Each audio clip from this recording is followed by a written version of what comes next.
En lo más recóndito de México, un antiguo y veterano enemigo de la libertad ha regresado. Ruge como una amenaza de quebrar por siempre la soberanía, la propiedad privada y la civilización en el país hispano más poblado. Es como una bestia malherida y furiosa que está entre la espada y la pared, pero aún le quedan fuerzas para combatir. Y hoy más que nunca quiero decirles, hermanos mexicanos, queridos hermanos mexicanos, yo a ustedes les debo mucho. Son el principal grupo de público de este canal, tanto los que están en Estados Unidos como los que están en México. Los principales aportantes en Patreon y quienes nos permitieron financiar nuestro nuevo estudio, tanto el que estamos rentando como el que estamos construyendo. Por todas estas razones, les dimos documentales exclusivos y exhaustivos, los más completos y vistos del mundo, sobre López Obrador, sobre Claudia Sheinbaum, incluso sobre Xóchitl, porque somos totalmente independientes, sobre Clara Brugada, sobre Carlos Slim, sobre Salinas Pliego. Pero hoy, señores, en lo que refiere a Sergio Seransky, estamos hablando de una de esas situaciones donde no hay vuelta atrás. No puedes ser indiferente a esto, no puedes tomártelo como otro problema más en la larga lista de un país que se ahoga en ríos de sangre. No, Sergio Seransky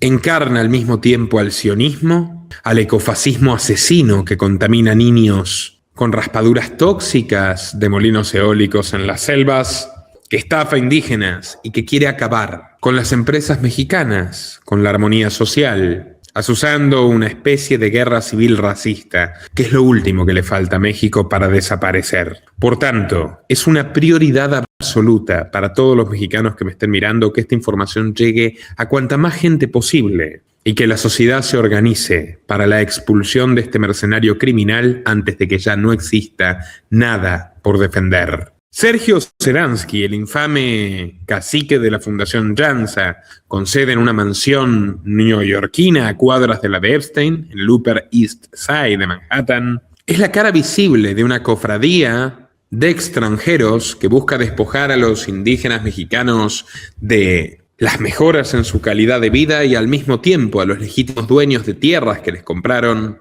de ejercer su derecho. Seransky busca cortar de lleno el desarrollo de Yucatán, hundirlo en la miseria para concentrar él, la tierra y la riqueza, para montar nuevos molinos eólicos que envenenen a los pobres, que es lo que ha hecho su Instituto Eólico Mundial de la ONU en Brasil, de donde tuvo que huir. En informes anteriores les contamos el modus operandi de esta mafia y sus conexiones dentro del territorio azteca como fuera, sus vínculos con el sionismo, con George Soros y el repugnante ejercicio de victimización. A principios de este año, un grupo de ejidatarios organizaron protestas exigiendo la expulsión de Seransky de las tierras ancestrales. Y muy bien hecho. Lo acusaron con razón de haberlos estafado y de manipularlos para sembrar la discordia con empresas privadas con quienes habían mantenido una relación fructífera y que ahora está truncada y empañada por este cerdo español. Semanas atrás, el sicario de Soros, Seransky, fue arrestado en Jalisco bajo cargos de extorsión, pero sus poderosos contactos con Soros a la cabeza llamaron a las autoridades para forzar su liberación. La liberación de un enemigo de la soberanía, de la propiedad, de la vida y de la libertad humana. La liberación de un canalla multimillonario que utiliza a los pobres como carne de cañón. Tanto Seransky como nosotros sabemos perfectamente que esto puede ser el principio del fin. La batalla final, donde se dirimirá si la libertad en México seguirá existiendo, si hay esperanzas para su pueblo, o si los tiranos foráneos lograrán balcanizar y aniquilar los restos de una gran nación. 6 de abril. El 6 de abril parecía un día como cualquier otro en Jalisco. Ya no se escuchaban balas ni se olían los neumáticos quemados. El terror que desató el cártel Jalisco Nueva Generación tras la muerte o presunta muerte de El Mencho no se había esfumado del todo. Al contrario, seguía rondando como un espectro que atormenta a sus víctimas. Mientras tanto, en la localidad de Tonalá, Sergio Seransky arribó al juzgado de control número 11, temblando como el cobarde que es, para brindar su declaración. Se había vestido de forma impecable para responder por las acusaciones de extorsión en contra suyo y de su organización Llanza hacia comunidades indígenas vulnerables. Pero nuestro hombre no era un tonto. Sabía perfectamente que apenas cruzara la puerta, un grupo de policías lo arrestarían. Había estado prófugo porque, por supuesto, se siente por encima de la ley, con su aire de superioridad, de elegido. Oceransky inhaló profundamente y entró al recinto. Tal como predijo, los oficiales desenfundaron sus pistolas y le gritaron «¡Manos arriba!». Oceransky levantó las manos, las puso contra la nuca y fue esposado sin oponer resistencia. Según fuentes locales, tuvo que pedir pasar a una especie de vestidor improvisado a cambiarse porque se orinó los pantalones. Y luego, acomodado en su celda, donde no le faltó nada, ni comida, ni agua, ni papel, ni lápiz, recibió a su abogado, a quien le ordenó «Haz correr la voz». Mientras el letrado salía, el apestoso Oceransky se reclinó a la espera de que el caos haga su trabajo. Pero amigos, antes de continuar, debemos recapitular cómo comienza esta historia del otro lado del Océano Atlántico, en el Viejo Mundo. Los orígenes de Sergio Oceransky están cubiertos por una densa nube de misterio. Nació en España, pero no se sabe exactamente cuándo. Lo que sí es de conocimiento público es la historia de su madre, la supremacista racial Aida Oceransky, una activista feminista y sionista radical que defiende a capa y espada las atrocidades criminales del Estado de Israel, que ha acabado, según los reportes de los altos comisionados de Naciones Unidas, con una tercera parte de la población gazatí, 98% de esas muertes, más de 600.000 mujeres y niños. Escuchen. Oceransky es español, es hijo de Aida Oceransky, que ella es mexicana, él no. Aida Oceransky, estimado Rubén, tiene el pack completo. Aida Oceransky es judía, religiosa, sionista, militante, feminista, y en España es conocida porque abrió la primera casa para mujeres maltratadas por los maridos y por lo tanto el primer, digamos, negocio, llamémosle, de la materia hace muchísimos años, una pionera, una adelantada en materia de subvenciones. Pero lo más importante es que Aida, la mamá de Sergio Oceransky, que está ahora haciendo sus travesuras en México, mamá Aida es presidenta de la comunidad israelita del Principado de Asturias. De Asturias. Sí, me enviaste eso, sí. Sí. Y es una mujer promocionada por Pero siendo ella mexicana. Sí, siendo mexicana. México, pero España. Vive en España hace años. Usted es español mexicano. Bueno. Es mexicano, obviamente. Yo soy mexicano, sí. Por supuesto. Y ella es española. O sea, las cosas como son. O sea, ella habrá nacido en México, pero vive hace décadas y décadas, ¿no? Sí. Yo le voy a mostrar una cosa. Fue entrevistada este año, Rubén, con todo lo que vimos, con las Naciones Unidas, a las que pertenece Oceransky, con esas mismas Naciones Unidas, hablando de 500 o 600.000 muertos en Gaza, ¿no? Bueno, en ese contexto, o sea, cuando estamos hablando de cientos de miles de muertos por hambruna forzosa, una tercera parte de la población exterminada eventualmente, 70.000 muertos por ataques militares, bueno, los peores crímenes de lesa humanidad jamás vistos, en ese contexto entrevistan a Aida Oceransky para que la conozcan, para que vean cómo lo criaron a Sergio Oceransky, cómo procede Sergio Oceransky, cómo piensa Sergio Oceransky. Yo ahora les voy a mostrar directamente, ¿no? Cuál es su postura sobre la cuestión de Israel, ¿no? No es particularmente piadosa. Wow. Es un tema verdaderamente apasionante y que aquí en México no veo, digo, salvo tú, desde Argentina, estés tratando. Bueno, y medios locales de periódicos que me mandaste y tal. Adelante. ¿Podemos verlo? Ay. Todos los de extrema izquierda o de izquierda que se sumaron a esta ola terrible de antisemitismo que se despertó con motivo del 7 de octubre, paradójicamente, pues se sumaron a toda esta juerga y a toda esa culpabilización de Israel y a todo lo que implicara que atacar a Israel por su anticapitalismo, por su repudio a Estados Unidos, porque Israel es amigo de Estados Unidos y porque pues hay como una especie de mandato mundial de hay que ser antisemita y por lo tanto pues los de aquí vamos, se subieron inmediatamente. Mira, una amiga mía acaba de volver de Israel porque fue al Sarel 2 semanas a ayudar, ¿sabes? A estos grupos que ayudan a la gente en el ejército. Y me contó que le había asombrado muchísimo el terrible contraste que hay en Jerusalén, en el sector judío, en la parte judía y en la parte musulmana, ¿no? Y que además le había asombrado mucho ver a tantas chicas con yihad, porque ella no se lo imaginaba que en Jerusalén hubiera chicas musulmanas con yihad. Porque como viven en un país libre, donde no es obligatorio llevarlo, donde no tienen esa presión social como tienen las pobres chicas en Afganistán o en Irán o donde sea. O sea, no tiene una palabra para todas las chicas masacradas, asesinadas, pongámosle la mitad de ese 500.000 de personas, estadísticamente, probablemente más, de hecho, se han enseñado con mujeres y niños, ¿no? Sí. No tiene una palabra de compasión la señora, tiene discurso feminista y, bueno, en fin, digamos, también podemos ver artículos de Infobae para que la gente busque, si quiere, que vea que no inventamos nada, donde dice que no hay ninguna hambruna y que todo lo que está haciendo Israel, incluyendo el bloqueo y la bombardear civiles, es para defenderse. Y la Federación de Comunidades Judías de España la defendió a ella, a su vez, por hacer promoción, ahí estoy compartiendo la pantalla, del genocidio.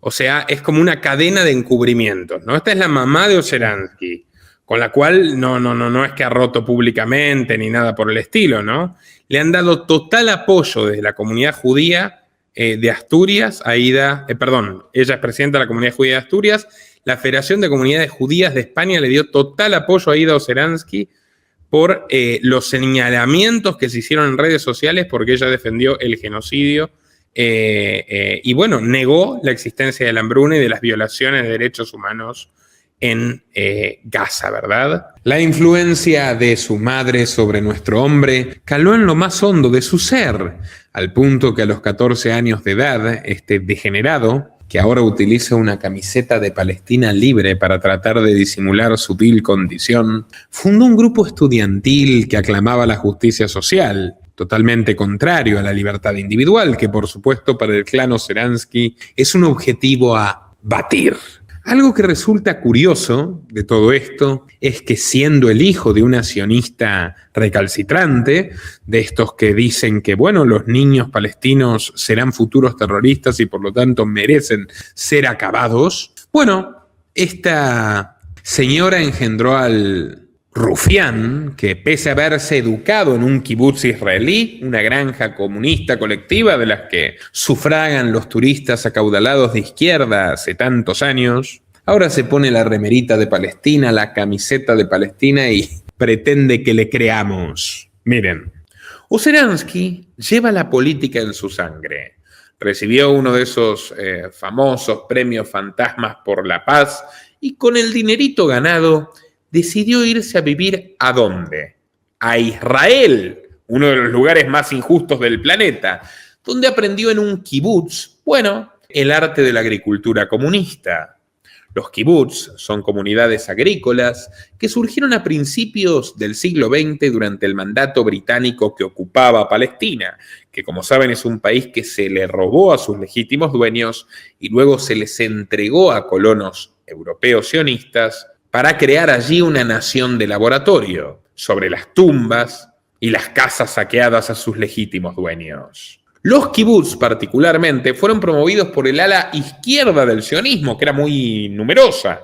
Por ejemplo, estaba la guerrilla Haganá, que mató a muchísimos civiles palestinos y sobre la cual se fundaron las fuerzas de defensa de Israel. Eran socialistas, como Golda Meir, la primer presidenta israelí, era socialista, una rusa socialista de hecho. Y las granjas colectivas llamadas kibutz, donde el señor Ozeransky se educó, son básicamente unidades agrícolas colectivistas donde no hay propiedad privada, todos los recursos son compartidos y se promueve una igualdad absoluta entre sus miembros, incluyendo cómo se visten y qué comen. Practican una filosofía sionista que excluye a todos los que no son judíos, por lo tanto es un comunismo con supremacismo racial, un socialismo étnico, un nacionalsocialismo judío. Naturalmente, un proyecto igualitario de estas características, contrario a las leyes naturales de la economía, al mercado, a la división del trabajo y a la globalización, desembocó en una crisis atroz que incluyó el desabastecimiento de alimentos en varias regiones de Israel como parte de su explosión financiera y la hiperinflación de los años 80. Para los 90 quedaban pocos kibutz en pie que vivían, por ejemplo, de venderles una estadía allí a personajes, a niñitos europeos y judíos de Estados Unidos que pagaban una buena cantidad de dinero para tener su experiencia comunista. Ya ven. De hecho, en los 90 prácticamente han desaparecido todos los kibutz, salvo algunos que empezaron a cobrarle a señoritos europeos como Ozeransky para llevarlos de visita, pagando una buena suma. Sin embargo, Ozeransky ve en los kibutz el mejor ejemplo de sociedad. Y ahí parece que no se hizo ninguna pregunta sobre cómo viven los millones de gazatíes o cisjordanos que, por ejemplo, sufren que la policía israelí les fracture sus extremidades para que crezcan débiles e incapacitados desde que son niños o adolescentes, o las niñas palestinas que son violadas, o los prisioneros que son violados con palos y fusiles, la privación de alimentos, la privación de medicamentos, o directamente el genocidio absoluto, que se activa por momentos, como en 2006, como en 2014, y muy particularmente en estos últimos años, donde según las Naciones Unidas, 600.000 personas han sido asesinadas en Gaza, una tercera parte de la población.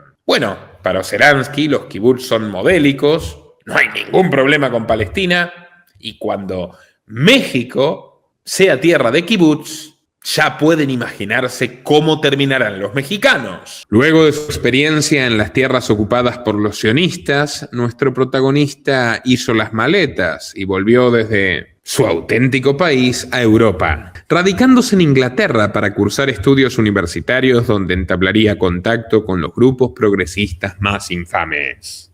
Le faltaba mucho tiempo para irse a México, y este señor, que no siguió el camino de tantos judíos nobles como Norman Finkelstein, Murray Rothbard o Shlomo Sam, que denuncian los crímenes del sionismo, prefirió irse de Israel con el mejor de los recuerdos de vuelta a Europa, a cursar en las elitistas academias progres del viejo continente. Entonces estudió Economía del Desarrollo en Alemania y Geografía Humana en el Reino Unido. O sea, español, sionista, se educa en Israel y en Inglaterra. En Inglaterra se une un sindicato estudiantil históricamente dominado por la Sociedad Fabiana, esta famosa logia semisecreta que busca conquistar el comunismo en forma gradual y paulatina para no generar tantas resistencias, es decir, ir avanzando poco a poco de manera, entre comillas, evolutiva y no revolucionaria hacia la abolición de la propiedad privada y la libertad individual. Ozeransky se integró a una red antiglobalización en los años 90 que llegó a abarcar 200 universidades, pese a que su vida era la de globalista perfecto. Él mismo dijo que los atentados de septiembre del 2001 lo hicieron cambiar su enfoque, pasando de la inocua crítica académica a la formulación de proyectos políticos. Y así fue como se convirtió en coordinador del Instituto Mundial de Energía Eólica, patrocinado por los malos de siempre, por entidades transnacionales como la UNESCO y la ONU, que a donde van terminan rodeados de escándalos de abuso sexual infantil, manipulación de recursos naturales, connivencia con terroristas, etcétera, etcétera, etcétera. Naturalmente, el Instituto Mundial de Energía de Ozeransky ha sido acusado de querer imponer un modelo único de energía eólica, lo que provocó, por ejemplo, que en Pernambuco, al nordeste de Brasil, familias indígenas y campesinas rechazaran sus malditas torres eólicas, ya que habían cortado muchísimos árboles ancestrales para ponerlas allí, y el polvo blanco liberado por las aspas les generaba graves problemas respiratorios y cutáneos. En otras palabras, estaban envenenando a los indígenas que decían defender. Una vez concluidos sus estudios y su paso por el Instituto Mundial de Ecología, Oceransky comenzó a buscar un sitio donde poner en práctica los conocimientos delincuenciales que adquirió, tanto en las tierras del nacionismo, o mejor dicho, las tierras palestinas usurpadas por los nacionalistas, como en el Reino de España y concretamente en la City de Londres. No tardaría en posar sus ojos sobre México, no solamente por la abundante flora y fauna y los enigmáticos bosques, sino por la indefensión. Lo hizo para imitar, de cierta forma, a aquellos conquistadores que arribaron a las tierras aztecas siglos atrás. Le fascinaba el simple hecho de que los pueblos indígenas mexicanos lo adorasen como si fuera la reencarnación de Quetzalcóatl. Por tanto, Oceransky se mueve sigilosamente como una serpiente que siembra la discordia en el sur azteca, o mejor dicho, maya. No se conformaba con ser un mero coordinador y quería más. Y consiguió más a mediados de 2008, cuando en medio de la crisis financiera internacional y muchísimas familias que se quedaban sin sus casas en países desarrollados, fundó su propia ONG, el llamado Grupo JANSA, con la misión de desarrollar parques eólicos comunitarios en regiones humildes. Lo que, insisto, por ejemplo, en Inglaterra, donde se educó, este tema de la promoción brutal de la energía eólica ha llevado a la neodesertificación, es decir, talando masivamente árboles, estos señores supuestamente defensores del medio ambiente, para poner sus benditos molinos de viento, ¿no? Bueno, el foco inicial de Oceransky fue en las tierras de su mamá, que naturalmente era una terrateniente en México, no era una desposeída, y experimentó en las zonas de Oaxaca y Yucatán. En una conferencia para la UNAM en el año 2009, Oceransky dijo que su máximo anhelo era que la población local tuviese el control de sus recursos naturales. O sea, que él tuviese el control de los recursos de las comunidades en el nombre de las comunidades. Entonces recibirían los sendos beneficios de la energía renovable, en lugar de que empresas extranjeras lo controlaran todo. Hay que tener la cara de piedra. O sea, un empresario extranjero globalista que viene a por todo, te dice literalmente que te tienes que defender de los empresarios extranjeros. Sin embargo, Oceransky no instaló su oficina principal por allí, sino en una lujosa torre de Nueva York. ¡Claro que sí! En Lower East Side. De hecho, ¿saben? Aproximadamente 700 metros de la mansión de Jeffrey Epstein. ¿De repente? ¿No? Bueno. Lo cierto es que Oceransky quiso presentar a su fundación millonaria como una entidad humanitaria, sin ánimo de lucro, que busca ayudar a los pobres pueblos sometidos por los capitalistas espurios. Para eso, ha tenido que expulsar a los verdaderos emprendedores, amenazar a los competidores honestos, y bueno, empresas que como Ciudad Maderas generan miles de empleos regionales, directos e indirectos, y contribuyen, por ejemplo, a atender a las víctimas de la inseguridad en México de manera altruista y sin andar haciendo publicidad. Empresas así, hay cientos, hay miles en México, y los tecnócratas globalistas como Oceransky las tienen entre ceja y ceja. Para quebrar un país, hay que eliminar su entramado productivo. Hay que convertir a los trabajadores en esclavos de subsidios gubernamentales, esclavos sumisos y obedientes que pongan el brazo para que el gobierno les inyecte lo que el gobierno quiere, o las élites que están detrás del gobierno, para que el gobierno les diga si pueden o no tener hijos y cuántos, si pueden o no irse de vacaciones y a dónde. Y bueno, como ya sabemos, la humanidad es un obstáculo para estos señores amantes de la agenda ecologista. ¿Por qué no podarla? Si ya mueren decenas de miles de mexicanos cada año, ¿por qué no centenares de miles? Repito, señores, Echen a Oceransky de México. Al arribar a México, Oceransky llegó con abierto respaldo de la Open Democracy, financiada a partes iguales por la Fundación Ford, de Henry Ford, condecorado por Hitler, por cierto, y quienes crearon la primera cátedra sobre género en la Universidad de Berkeley, y las Open Society Foundation de Georgie Schwartz, mejor conocido como Soros. Su director, Paul Hilder, impartió charlas TED sobre el poder de los alimentos y juntos participaron de una cumbre de los Objetivos de Desarrollo del Milenio en 2016, en la cual hicieron campaña por el socialista Bernie Sanders durante las primarias del Partido Demócrata en los Estados Unidos. Ya en México, Oceransky se topó con un mercado lucrativo donde podía maximizar su codicia jugando con los intereses de la población local. Aquí el problema, digamos, la opacidad más grande se da porque tú sabes que una empresa, por ejemplo, que lleva un asunto contra el Estado mexicano en la cual la empresa es un tercero interesado, esto termina en cortes internacionales, pues tú sabes que los abogados que defienden a la empresa, ¿no?, que estarán ahí trabajando, pues los paga la empresa. Lo que nunca sabes es quién paga a los abogados de la contraparte. Entonces, nunca sabes quién está detrás.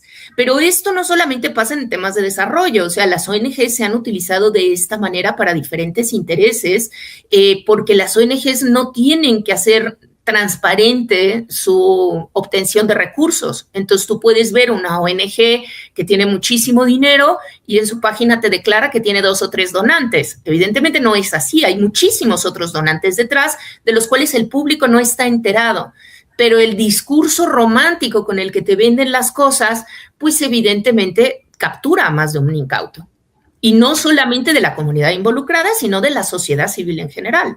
Para ello, utilizan el método del green graving o despojo verde, una forma de manipulación maquiavélica mediante la cual las ONGs utilizan el discurso indigenista para intentar lavarles el cerebro a los pueblos originarios, sembrando en ellos sentimientos de violencia y rencor extremos que canalizarán para que hagan el trabajo sucio a través del cual Oceransky y sus cómplices se apropien de recursos a cambio de falsos beneficios, provisión de vivienda, de empleo, y absolutamente nada de eso tiene precisiones. Pero tampoco es que Oceransky lo inventó. Lo hizo Morales en Bolivia, implantando una dictadura indigenista sindical que duró más de 20 años. En Perú lo intentó el nazi Antauro Humala, que busca reconstruir el imperio inca bajo consignas filonazis, fusilamiento de homosexuales y expropiación a todos los blancos. Grabois hace lo suyo en la Argentina, y también lo intentó en Chile, Ecuador, Perú, Colombia y Bolivia y muchos otros lugares de donde fue expulsado.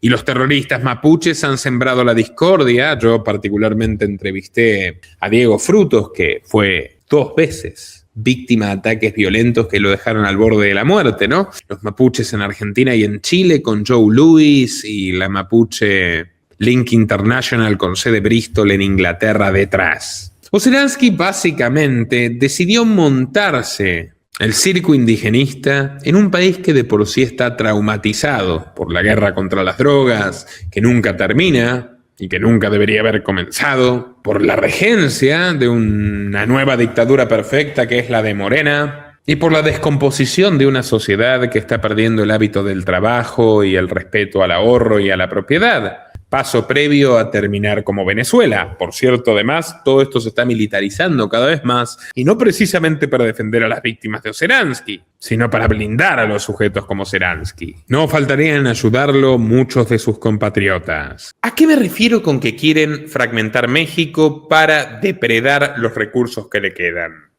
Estamos hablando de estrategias que tanto la CIA como el Servicio de Inteligencia israelí, el Mossad, conocen perfectamente, pero especialmente promueven varios españoles izquierdistas. Oceransky no es el único. El grupo Iberdrola es la corporación española más importante de energías renovables en México. Adivinen quién lo dirige. José Ignacio Sánchez Galán, un ejecutivo que fue condecorado por la reina Isabel II, que presidió el grupo del Foro de Davos, que promovía el indigenismo y que le ha vendido varias plantas eléctricas y eólicas al gobierno de Andrés Manuel López Obrador. También está presente José Manuel Entrecanales, el madrileño que lidera el grupo Acciona, una multinacional de energía renovable que posee proyectos en México desde hace años. Entrecanales también es miembro del grupo Bilderberg y de varios organismos de las Naciones Unidas dedicados a la lucha contra el cambio climático. Como ven, todos ellos pertenecen a las mismas cofradías.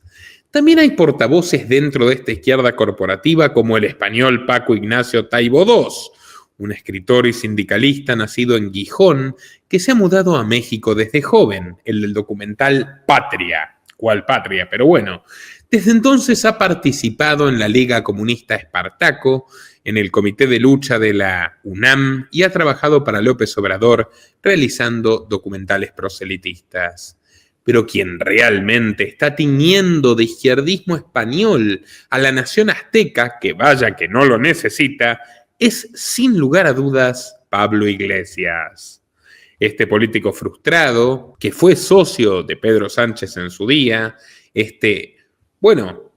ideólogo y fundador, Lenin de Podemos, hace un tiempo importante ya, le compró a unos conservadores católicos quebrados el ahora canal Red, que antes era 7NN. El canal Red, es un chollo, es un chiringuito, como le dicen los españoles, donde también trabaja el abusador de mujeres Juan Carlos Monedero, que a su vez tiene una sede de su consultora Neurona en México. ¿Qué tal si les digo que muy probablemente tenga que ver con la campaña publicitaria de Zelensky?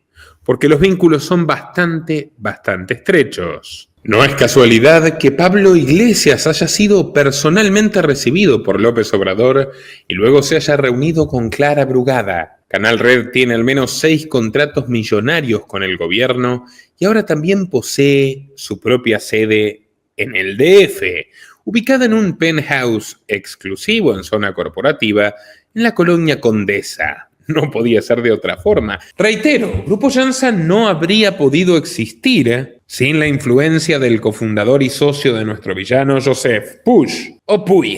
Se recibió como ingeniero en técnicas energéticas, cuenta con un máster en ingeniería ambiental y fue profesor de energía en la Universidad Autónoma de Barcelona. Lo más importante es que lo reconocen como un pionero en políticas ecologistas desde los años 90, cuando llegó a ser regidor de energía sostenible en la Cataluña del ladrón Pujol, impulsando un proyecto liberticida que hoy es ya la obligación estatal, la ordenanza solar. Una normativa pionera que exige incorporar sistema de energía solar en los edificios. Es un precedente de la monstruosa Agenda 2030 y fue una de las iniciativas más agresivas de la predecesora, la Agenda 21, los objetivos del milenio planteados en la Cumbre de Río de 1992 por el teólogo de la liberación Boff, comunista expulsado de la iglesia por Juan Pablo II, y por el conservador maltusiano y racista Stanley Johnson, padre del futuro premier británico. La idea de salvar el planeta fuerza de reglamentos, prohibiciones, multas, secuestros, impuestos, censura y control social es tan patética que causa gracia. Obviamente estás destruyendo el planeta, no lo estás salvando. Amigos, antes de Llanza, Joseph Puig fue cofundador de Ecotecnia, una de las empresas claves en los albores de la industria eólica. Llegó a construir más de 1.500 turbinas para 70 parques eólicos en todo el planeta, desde Japón hasta, adivinen dónde. ¿Dónde pueden necesitar energía eólica? Porque tienen todas las otras necesidades cubiertas. ¿Dónde pueden darse el lujo de cuidar la ecología? Cuba. Sí, Llanza también le roba a los cubanos. Hay que tener el corazón de piedra. En 2007, Puig vendió Ecotecnia por 350 millones de euros a la corporación Alstom Wind, que fue acusada por la propia ONU, que respalda a Zelensky, yo que ustedes muchachos de la ONU lo reviso, de haber estado involucrada en los asentamientos israelíes asesinos en Gaza, erigiendo sus turbinas eólicas sobre los cadáveres de las niñas y ejecutadas por las tropas sionistas. Es todo un gran entramado global. Puig es vicepresidente de Eurosolar, la Asociación Europea de Energías Renovables, que no solo impulsa en varios países políticas coercitivas de energías limpias impuestas por la fuerza, sino que también premia a quienes promocionan el fascismo verde. Eurosolar le ha dado galardones a personajes como Luisa Neubauer, una de las más radicales ecologistas alemanas. Ella importó en su país los Viernes por el Futuro, el movimiento estudiantil izquierdista que inició la mismísima Greta Thunberg en Suecia, impulsando huelgas para exigir acciones contra el cambio climático y promocionando, por ejemplo, ataques y atentados contra espectaculares obras de arte en el nombre de la defensa de la naturaleza. My name is Greta Thunberg, and I'm inviting you to be a part of the solution. 5 years ago, world leaders signed the Paris Agreement, and they promised to keep the global average temperature rise to well below 2 degrees Celsius and to pursue 1.5 degrees to safeguard future living conditions. But the action needed is still nowhere in sight. The gap between what we need to do and what is actually being done is widening by the minute. We are still speeding in the wrong direction. Básicamente son en toda regla enemigos de la humanidad. Alguien que tira pintura sobre un cuadro majestuoso es un enemigo de la humanidad. Alguien que convence a un indígena pobre de atacar a una empresa privada honesta es un enemigo de la humanidad. Alguien que quiere detener el progreso y encarecerlo justamente para ganar dinero con esa función de intermediario con problemas creados, rompiendo piernas para entregar muletas, es un enemigo de la humanidad. No hay mucha vuelta que darle. Son enemigos de la humanidad. Son misántropos. Sigamos. Neubauer es todavía más globalista que la propia Greta, ya que no solo aboga por sostener el Acuerdo de París, sino que además es miembro del Partido Verde y hace campaña para que Alemania elimine el carbón para 2030. Fue invitada a Roma por el Papa Francisco, quien la bendijo con agua progre y le permitió pronunciar un discurso para presentar la Carta Apostólica Laudato Deum, continuación de la famosa encíclica Pagana Laudato Si, donde Bergoglio criticaba al consumismo y al capitalismo, proponiendo una mejor relación entre el hombre y la hermana madre tierra. Creyentes y no creyentes estamos de acuerdo en que la tierra es una herencia común cuyos frutos deben beneficiar a todos. Sin embargo, ¿qué pasa en el mundo donde vivimos?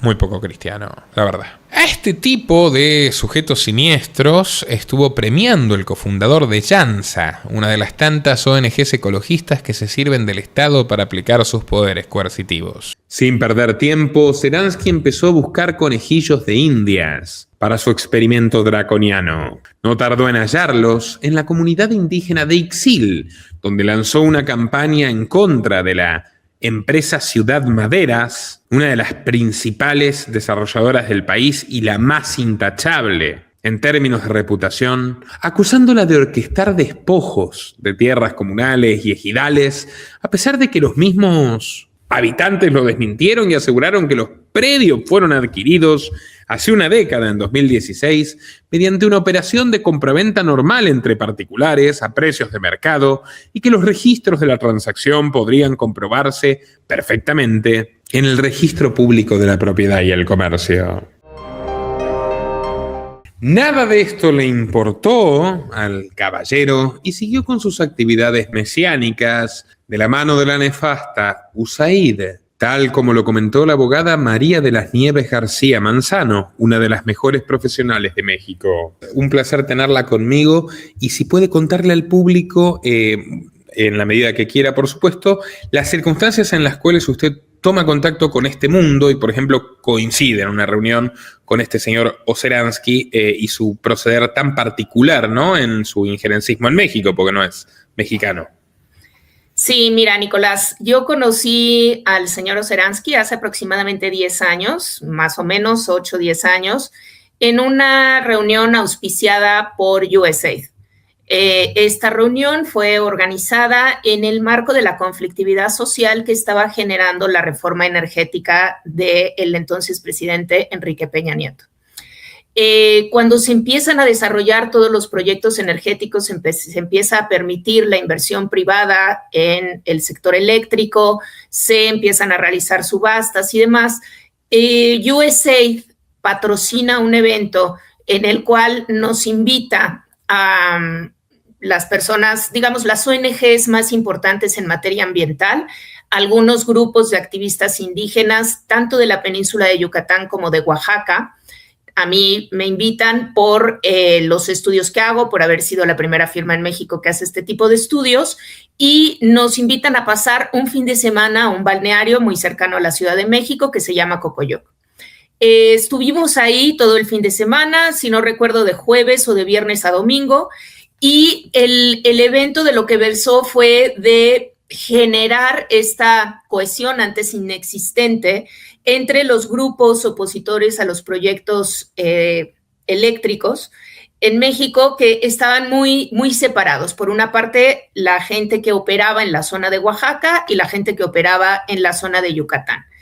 Y el señor Oceransky fue a esta reunión. Él llegó, realmente su participación fue escasa en digamos que en las mesas de análisis, de debate, en el documento final que se hizo. Su participación fue muy escasa porque él llegó a lo que le decimos en México, reventar el evento.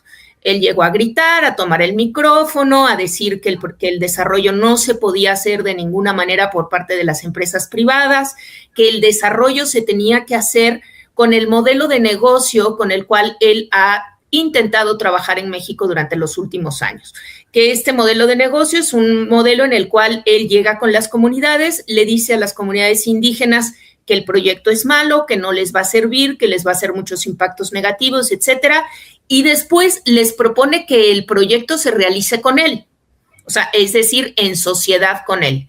Hasta donde yo sé y hasta donde yo conozco, no ha sido muy fructífera esta relación, que yo sepa no se ha logrado consolidar y seguir operando ningún proyecto. Él empezó esto en la zona de Oaxaca.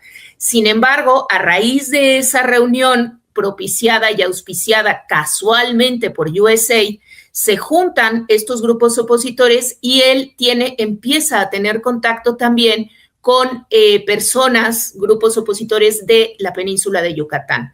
Y bueno, finalmente, lo que tú comentaste en tu programa, muy interesante, que esto ya no únicamente ahora él está enfocándose en proyectos de energía, sino también en otro tipo de proyectos, como es el caso de los desarrollos inmobiliarios. USAID, reconocida como la fachada de la CIA, que torturó a civiles vietnamitas durante la guerra de Vietnam, mediante técnicas brutales como asfixia sistemática, descargas eléctricas en pezones y en genitales, privaciones del sueño y golpizas sistemáticas bajo la mera sospecha de ser simpatizantes del Vietcong, ha mantenido un historial polémico en diversas regiones del mundo. Tampoco hay que olvidar el proyecto eugenicista de esterilización forzada contra mujeres indígenas y campesinas del Perú por parte de Alberto Fujimori, que USAID implementó como una medida drástica de reducción poblacional que afectó a miles de personas vulnerables y generó condenas internacionales por violación de los derechos humanos. Oceransky participó de varias reuniones organizadas por la agencia estadounidense sobre el desarrollo de proyectos solares en la península del Yucatán. Allí, nuestro protagonista se hizo pasar por representante de pueblos indígenas del estado, a donde había llegado hace apenas semanas. Como todo buen charlatán, Sergio Oceransky visitaba una comunidad y se presentaba como un defensor de los más desfavorecidos. Explicaba de manera exagerada a los comunarios los proyectos de la muerte que iban a llevar a cabo las empresas privadas. Básicamente los tergiversaba, disfrazándose él, el ladino que los expone al riesgo, como el Salvador, como el profeta. Una vez que lograba atraparlos en su red, donde prometía viviendas, trabajos y obras de infraestructura que nunca se cuantificaban ni se estimaban plazos de ejecución, impulsaba a los estafados a resistir mediante protestas violentas y artimañas judiciales, con el objetivo de agotar a los legítimos dueños de esa tierra, saqueárselas e instalar sus costosos y sangrientos parques eólicos. Para pasar de un sistema energético basado en energías fósiles a uno basado en energías renovables, va a haber que ocupar muchísimo espacio, va a haber que controlar mucho espacio. Entonces, bueno, esto está ya teniendo como consecuencia tensiones muy fuertes entre comunidades que viven en regiones muy ricas en energías renovables y las empresas que están intentando controlar esas regiones, porque aquí la clave es el control territorial. Para controlar un sistema basado en energías renovables hay que controlar el territorio en el que se dan esas energías renovables. Y esto es algo que se ve muy claramente en el caso de México. Lastimosamente, sendas comunidades mayas cayeron en los encantos de la serpiente. En 2016, los 5 municipios más grandes de Yucatán autorizaron la construcción de 4 parques eólicos y 5 solares. Nuestro protagonista les perjuró que ellos recibirían el 70% de las ganancias. No obstante, ninguna de las alcaldías recibió un solo peso y el español les entregó unas chozas y escuelitas mal formadas, construidas con material barato y de baja calidad, ya prácticamente extintas tras unos pocos años, y luego levantó campamento. Convencido de su propio éxito, Seransky empezó a vender su gran proyecto de los parques eólicos como la única alternativa capaz de reemplazar a las energías convencionales. Junto a Naín Martínez, un profesor del Colegio de México, especializado en ciencia y tecnología en Berkeley, donde estuvo becada Claudia Sheinbaum gracias a la Fundación Rockefeller, participaron todos en una investigación auspiciada por la Escuela de Gobernanza John Fitzgerald Kennedy de Harvard sobre el desarrollo de la energía eólica en México. El texto apuntaba a reforzar la tesis de Seransky, la cual planteó que los parques eólicos de propiedad comunitaria serían exitosos si pueblos indígenas de Ixtepec, Oaxaca y el grupo Llanza formaban una corporación colectiva. Imagínense quién va a ser el CEO, no precisamente el cacique Juancito. Como no se trataba de una sociedad amiga del libre mercado, el principal comprador de energía sería la Comisión Federal de Electricidad, la cual dividiría las ganancias entre las comunidades y Llanza a partes iguales, con el fin de crear un fideicomiso colectivo enfocado en proyectos de ayuda social. Obviamente, nada de esto ocurrió en la realidad cuando hizo esas compras en Yucatán de las que les hablamos previamente. Con el ego inflado en la cabeza, nuestro protagonista promocionó su burdo proyecto en la Conferencia de Financiadores de Pueblos Indígenas de 2016, celebrada en Perú, evento patrocinado por la Fundación Ford, Global Fund for Women, Financiadores para Pueblos Indígenas y el Servicio Judío Americano Mundial. Como el tópico era la supuesta defensa de territorios ancestrales frente a las malévolas industrias extractivistas, el extractivista Seransky expuso el proyecto eólico en regiones comunitarias como un modelo de desarrollo sostenible que sacaría provecho de los recursos naturales de estas tierras robadas a sus legítimos dueños, los empresarios de México. Asimismo, argumentó cínicamente que el objetivo principal no era generar dinero,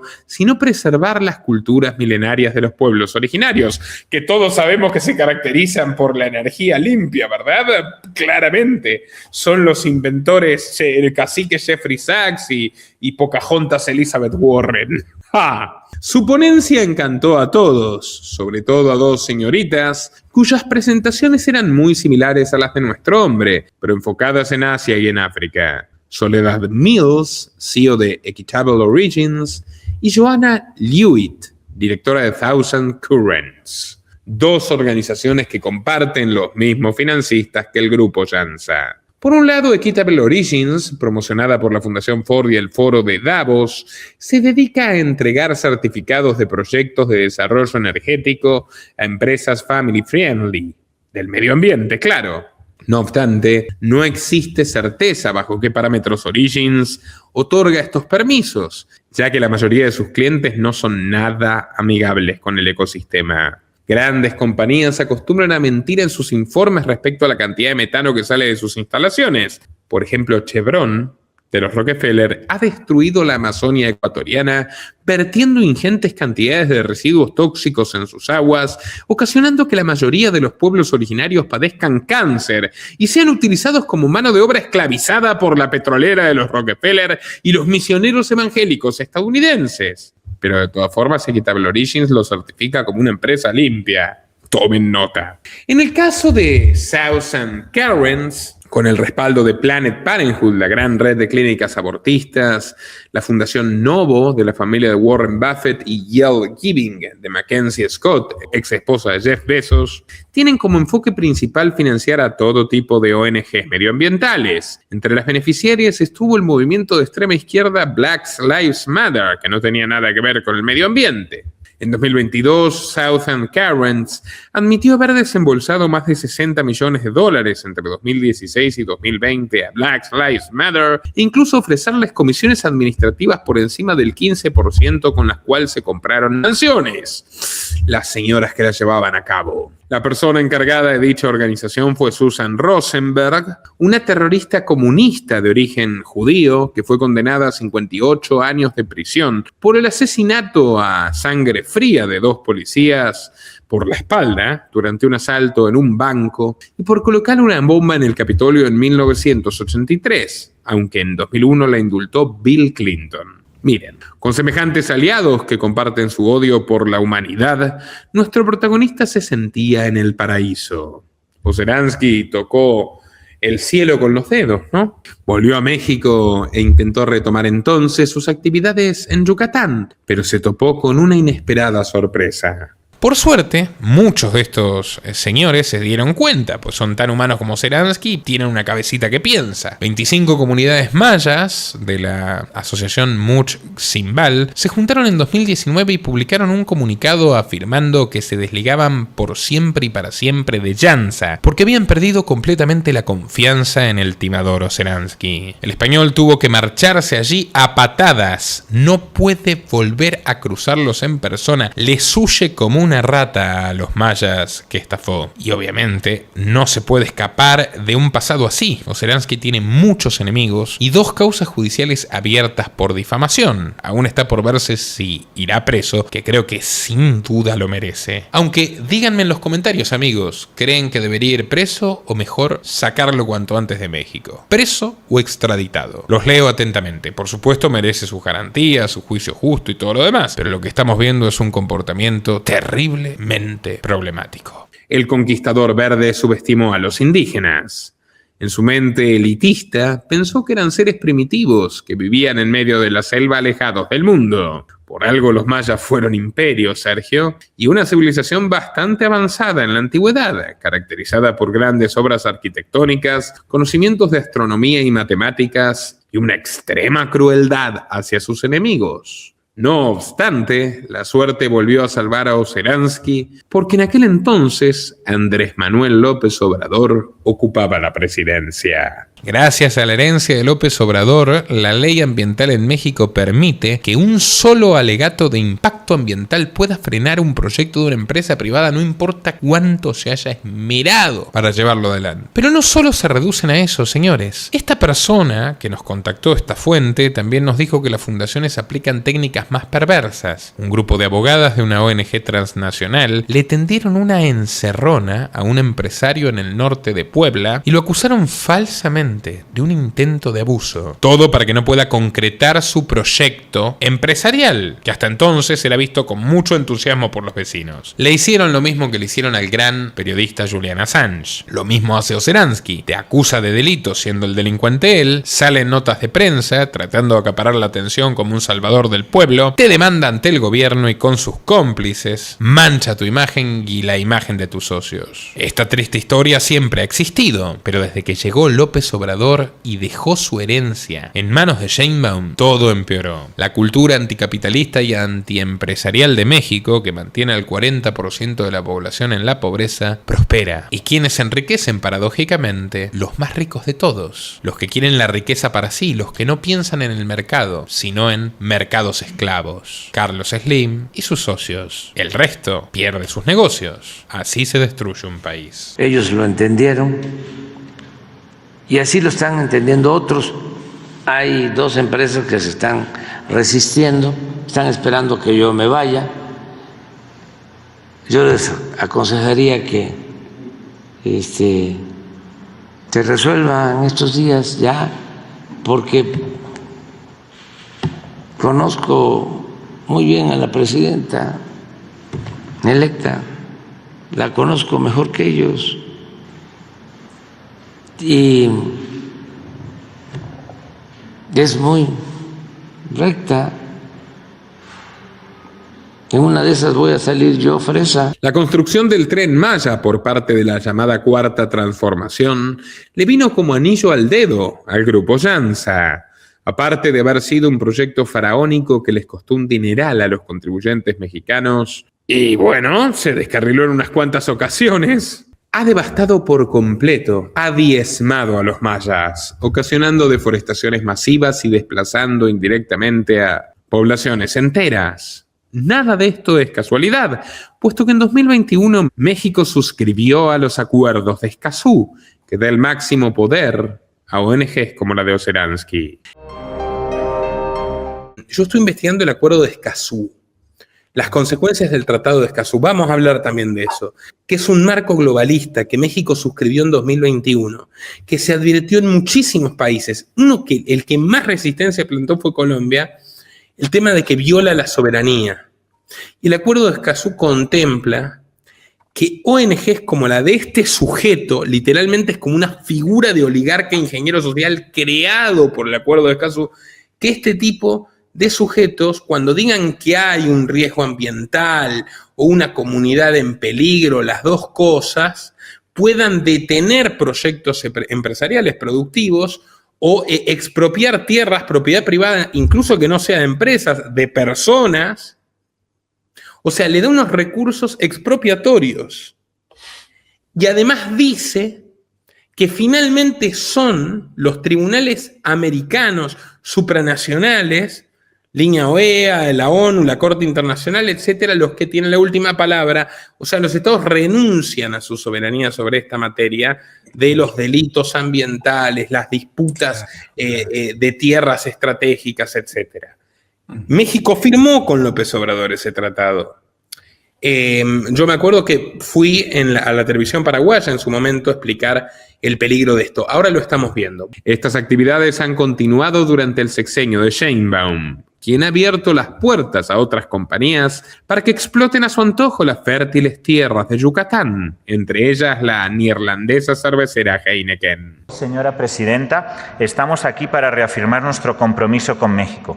Con mucho orgullo compartimos que nuestra intención de invertir 2.750 millones de dólares en el país desde ahora hasta el final de 2028, con una visión enfocada en crecimiento, innovación y sustentabilidad. Nuestro compromiso para seguir construyendo nuestro legado contempla una nueva planta cervecera, que sería nuestra octava, ubicada en el municipio de Canacín, en Yucatán, que va a generar más de 3.000 empleos entre directos e indirectos y que nos permitirá abastecer de forma más eficiente y sustentable a la península de Yucatán, así como aprovechar la infraestructura y la gran conectividad con la que ahora cuenta el sureste del país.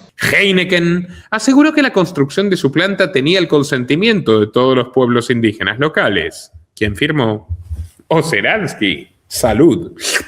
Pero la comunidad Muntzimbal los desmintió porque se enteraron de la noticia por la mañanera y acusaron tanto a los holandeses como a Oceransky de haberlos estafado con un enfoque paternalista, tratándolos a ellos como sujetos de segunda clase, menores de edad, robándoles su tutela. Con el exceso de confianza aflorando en su cuerpo, nuestro villano creyó que podía seguir estirando el chicle, la goma de mascar. Pero no, la soga se rompió y el español empezó a meter la pata una y otra vez. Y ahora, también Oceransky ha conseguido meter a la pacífica Sociedad Mexicana de los Ixil en un feroz campo de batalla que ya involucra a la sospechada Fiscalía General del Estado. No se engañen, amigos. Este español ni siquiera lo hace por convencimiento ideológico. Su verdadero objetivo es hacer negocios millonarios instalando sus plantas eólicas en costosas hectáreas robadas. Les importa un carajo la vida de los humildes, o en todo caso les importa como ítems a reducir en su lista de obstáculos para tener el poder absoluto. La crueldad de Hernán Cortés multiplicada con certificado de calidad por Israel. No son meras elucubraciones, son hechos, amigos mexicanos. Un poderoso enemigo ha desembarcado en su país y es una amenaza para todos ustedes. En diciembre de 2025, nuestro hombre se encontraba en el Palacio Nacional y fue recibido por un grupo de manifestantes que lo abuchearon y le exigieron que saque sus sucias manos de sus tierras. Como buen sionista, Oceransky no tuvo mejor idea que victimizarse. Denunció haber recibido agresiones físicas y amenazas de muerte sin ninguna prueba por parte de agentes de Ciudad Maderas para mancillar su honor. Para salvar su pellejo, recurrió a una estrategia mediática muy riesgosa. El grupo Llanza empleó las redes sociales y todos los medios digitales para amplificar el mensaje de difamación en contra de sus enemigos, los empresarios inmobiliarios honestos, queridos por la comunidad. De esa forma buscaban causar confusión en la opinión pública del resto del país y ponerla de su lado. Para su desgracia, su plan no funcionó y todo se vino abajo a inicios del presente año, cuando un grupo de ejidatarios de Chuburná salieron a bloquear las principales carreteras de Yucatán en protesta por los abusos criminales del estafador Oceransky y Llanza.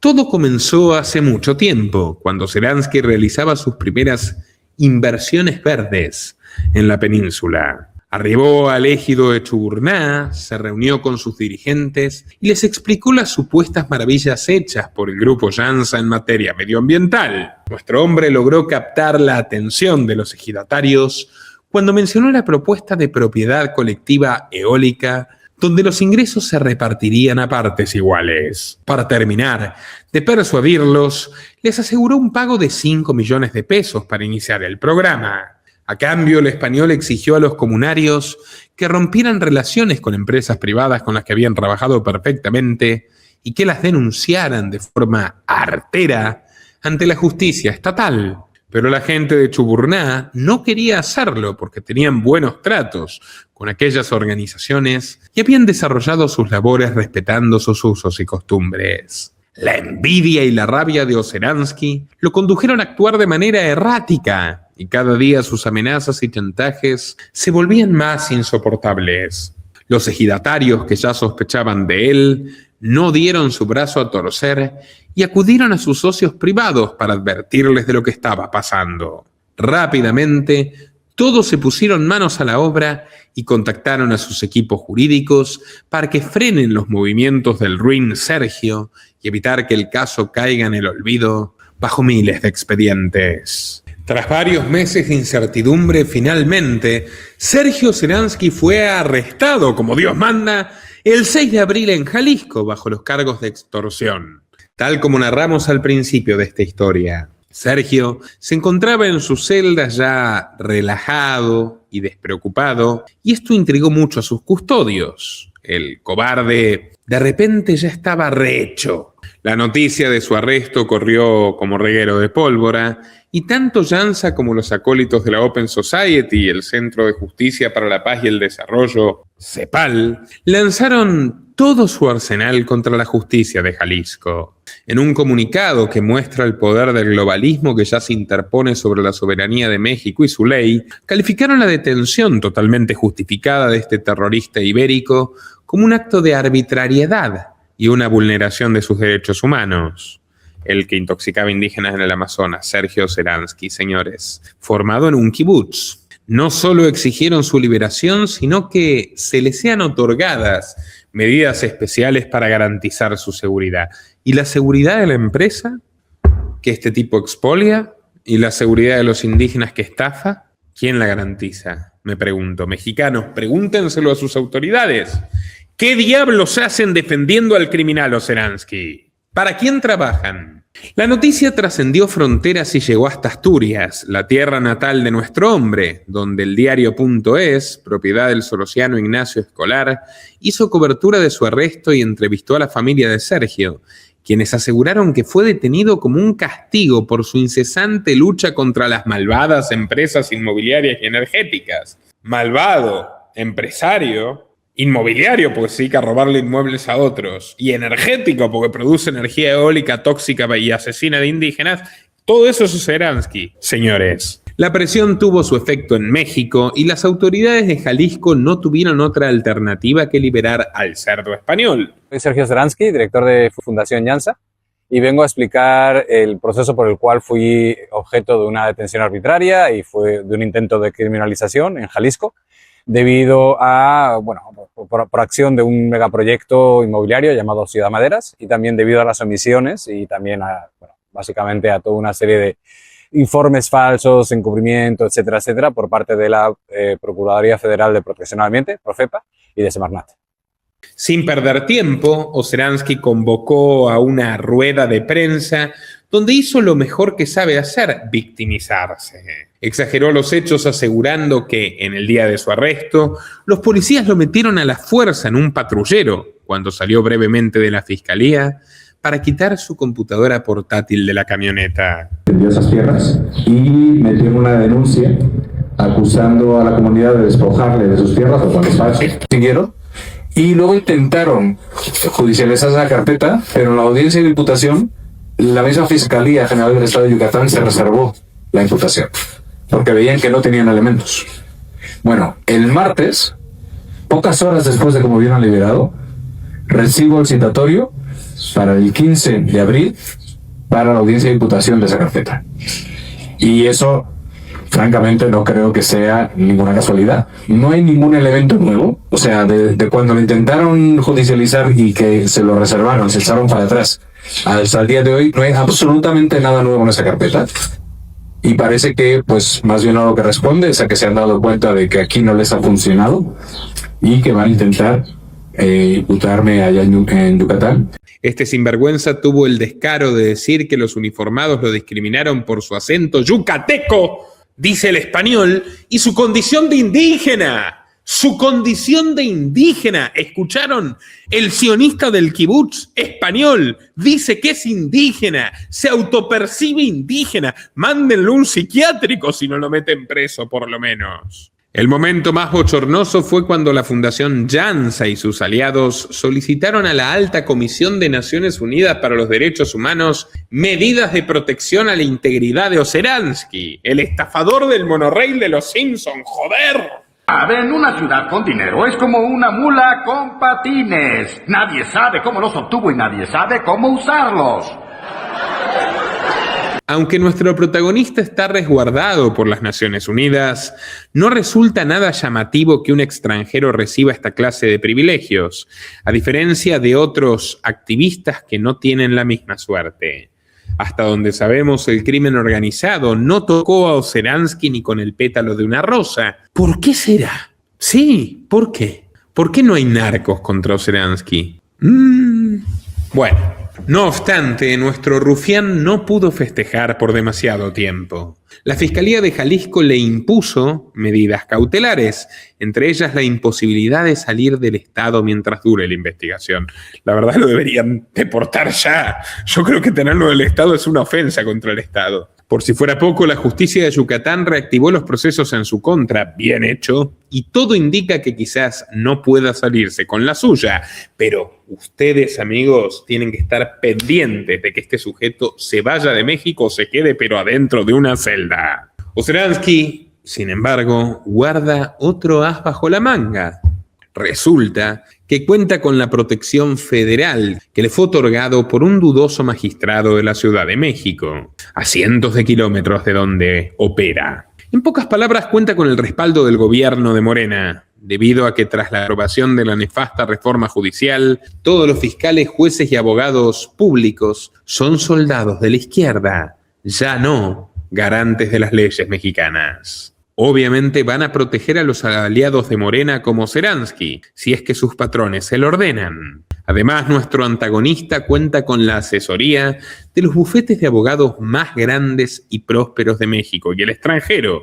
Por ejemplo, la firma Krill García Cuéllar, Aiza y Enríquez Asociados, considerado el despacho más grande y exclusivo del país azteca, con especialidad en temas medioambientales. Según su página web, su principal función es asesorar tanto a empresas como a ONGs internacionales interesadas en incursionar en el negocio de las energías renovables. Por ejemplo, robándole tierra a empresas privadas, ¿eh? Muy bien, leguleyos delincuentes. También tienen lazos con el Estado mexicano, ya que proporcionan a sus clientes vías alternas, mediante las cuales pueden conseguir permisos ambientales por parte de entidades federales como la Secretaría de Medio Ambiente, que es la misma que estuvo detrás del Tren Maya. Soborno. Si Sergio eligió trabajar con este buffet, es por su capacidad de ganar litigios internacionales relacionados a patentes y licencias de operaciones. Esto va como anillo al dedo, puesto que Jansa tiene lazos con la Fundación Lemelson. ¿Quieres saber qué es la Fundación Lemelson que auspiciaba esa entrevista? Sí. La creó en 1993 el inventor estadounidense Jerome Jerry Lemelson. La fundación busca aprovechar el poder de la invención y la innovación para impulsar la acción climática y mejorar la vida de las personas en todo el mundo.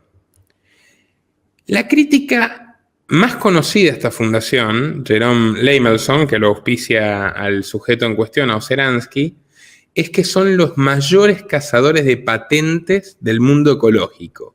Wow. Registran todo tipo de patentes de tecnologías verdes y renovables y alternativas, etcétera, y no hacen nada. Se quedan con las patentes, no llevan adelante ningún proyecto, esperan años y a medida que van, ¿no? Hay más subvenciones, hay más políticas ecologistas, hay más Seransky convenciendo a la gente de que es terrible el colapso climático y que tienen que regalarle las tierras a él para que haga molinos de viento, ¿verdad? Bueno, ahí recién los tipos venden los productos ya a corporaciones megamillonarias y cobran, ¿no? Esta es la fundación que lo patrocina Seransky. Todos arribistas, todos estafadores. Otra firma es Linklaters LLP, con sede en Londres, que posee un equipo de juristas llamados Gobernanza, Sociedad y Medio Ambiente, una pandilla de académicos de izquierda enfocada en el asesoramiento a empresas en materia de energía verde. LLP trabajó con compañías como Climate Impact Partners en la región de Gola, Sierra Leona,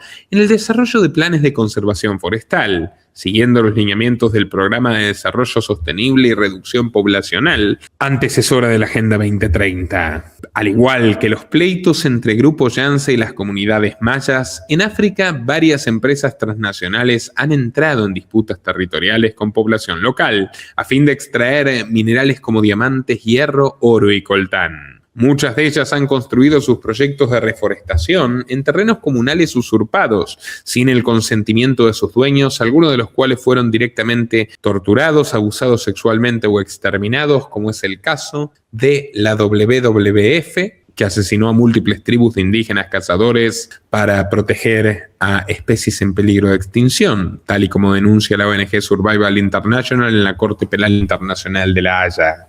Este buffet tiene, por ejemplo, de cliente a la compañía española Enagás, que está metida de lleno en la mafia verde y tiene como objetivo buscar la neutralidad de carbono para el año 2050, para lo cual probablemente necesiten exterminar al 90% de la población mundial. Que la firma Krill y compañía está asociada a su vez a la International Bar Association, la mayor organización de abogados del mundo y a la cual financian la Comisión Internacional de Juristas y detrás de ella la Open Society Foundation de George Soros. En otras palabras, el aparato legal mexicano de Seransky está en última instancia sostenido por Soros. A través de su filial, la Comisión Andina de Juristas, la CIJ fue clave en la difusión del indigenismo radical en Sudamérica durante los años 90, vinculándose con guerrillas terroristas asesinas como Sendero Luminoso en el Perú, que por ejemplo esclavizaban a comunidades enteras, violaban a las mujeres y convertían a los hijos producto de esas violaciones en esclavos de por vida de la guerrilla maoísta. Por su parte, Linklaters mantiene una conexión directa con el Foro de Davos. El buffet londinense ha representado a Klaus Schwab en múltiples múltiples casos de acoso sexual, quienes les ha retribuido los favores llevándolos como invitados habituales, incluso a la reciente edición de Davos. Y bueno, también comparten en su cartera de clientes los problemas de Elon Musk con las propiedades que le alquilaba el rey Carlos de Inglaterra sin pagarle el alquiler. Otro alfil de Sergio Seransky es parte de la prensa mexicana. Ustedes se preguntarán por qué. Y la respuesta tiene el sonido de monedas cayendo en una mesa. El día en que fue arrestado, los medios más importantes del país azteca se hicieron eco y en cada reportaje lo vendieron como si fuera un pobre altruista sacrificado que lucha en contra del extractivismo, omitiendo deliberadamente sus múltiples crímenes. Persiguen a un ambientalista yucateco en Jalisco. Se trata de Sergio Seransky, director de Llanza AC. Esta es una organización dedicada a la defensa del medio ambiente y el acompañamiento de comunidades mayas en Yucatán contra desarrollos inmobiliarios. A pesar de ser habitante del estado del sur, fue detenido el 6 de abril de 2026 tras presentarse a una audiencia en el complejo penitenciario Puente Grande en Tonalá, Jalisco. Pero contaba con un amparo y una suspensión emitida por un juez federal que fueron ignoradas. El afectado señaló que no tiene prisión preventiva, pero está sujeto a toda una serie de medidas cautelares para poder permanecer en libertad. Una de ellas es firmar todos los días hasta el domingo 12 de abril, cuando se va a continuar la audiencia. Tampoco puede salir del estado de Jalisco. Todo esto tiene que ver con mi labor como defensor del medio ambiente y como defensor de los derechos humanos ahí en Yucatán. Afirmó que la aprehensión se dio luego de que supuestamente elementos de Fiscalía del Estado lo notificaron al respecto. Sin embargo, esto ocurrió en un domicilio que la persona que denunció proporcionó, pero no existe en Jalisco. La numeración está bien loca en esa calle, por eso fui cerciorándome casa por casa y nada, no hay la dirección en la que, según el juzgado, me fueron a notificar. Fue este miércoles cuando volvió a acudir a los juzgados de control y juicio oral para firmar y pedir explicación al respecto. En un video de redes sociales se escucha que la notificadora señala que sí es su firma en la notificación, pero no recuerda el asunto y le pide volver con su abogado. Por su parte, Fiscalía del Estado afirmó que al hombre se le cumplimentó una orden de aprehensión porque no se presentó a una audiencia. Además, aseguró que el amparo que Sergio tiene no era para evitar esta detención. Resaltó que el proceso es presentarlo ante el juez, vincularlo a proceso y dictarle medidas diversas, por lo que hoy se encuentra en libertad. Las noticias en EMAS, Junoel Mora. He emitido esa orden de aprehensión, que si no me llego a amparar, lo ven ejecutado. Desde Infobae México, de Daniel Haddad, que es del Mossad, MBS Noticias, Milenio, Proceso Televisa, TV Azteca y otros fueron parte de una campaña mediática orquestada por los magnates de Llanza, buscando lavarle la cara a su jefe. No debería sorprendernos, ya que los medios hegemónicos siempre responden a grandes intereses. En el caso de Televisa, directamente uno de sus accionistas es aliado de Soros. Estoy hablando de BlackRock, que posee 134 millones de títulos bursátiles de Televisa. Por casualidad, 2 días después del arresto de Seransky, Larry Fink viajó a México y se reunió con Claudia Sheinbaum. Como saben, BlackRock es el fondo de inversión más grande del mundo. ¿Cuál es su fuente de financiamiento? Los fondos de retiro, lo que aquí llamamos las AFORES, del mundo entero. Y ellos pues financian muchísimos proyectos. BlackRock pues tiene muchos inversionistas en el mundo entero. Y Larry Fink pues es el que dirige este fondo de inversión tan importante. Ellos tienen presencia en México en muchas áreas y financian proyectos privados y proyectos de concesiones, digamos. Por ejemplo, hoy han comprado una parte de las plantas de energía eléctrica que tenían contratos de producción independiente y que están migrando a otro tipo de contratos. Tienen inversiones en el puerto de Manzanillo, por ejemplo, con uno de los grupos privados que tiene inversiones en Manzanillo. BlackRock opera en México desde 2008 y es tal su poder de influencia que es uno de los fondos con mayor participación en la Bolsa Mexicana de Valores, hacedores del Tren Maya. Hace 5 años Larry Fink se reunió con los principales empresarios mexicanos y los instó a invertir en energías limpias. Poco después se reunió con Xóchitl y con Claudia, y ahora con Claudia de nuevo. ¿Dónde están los poderosos? Blindando Seransky. ¿Dónde deben estar los que crean en la justicia, en la libertad, la soberanía y la defensa de los más vulnerables contra Seransky ya? Como pueden observar, la amplia red de contactos del mafioso Seransky, tanto en México como en el extranjero, han salvado su pellejo, pero está perdiendo terreno. Debemos encargarnos de que se haga justicia y es menester de ustedes, mexicanos, tomar la iniciativa y expulsar a este vil sujeto abyecto para salvar a sus hijos. Como decía el gran escritor Octavio Paz, la libertad, amigos, no necesita alas. Lo que necesita es echar raíces. Difundan en todas sus redes y hasta la próxima.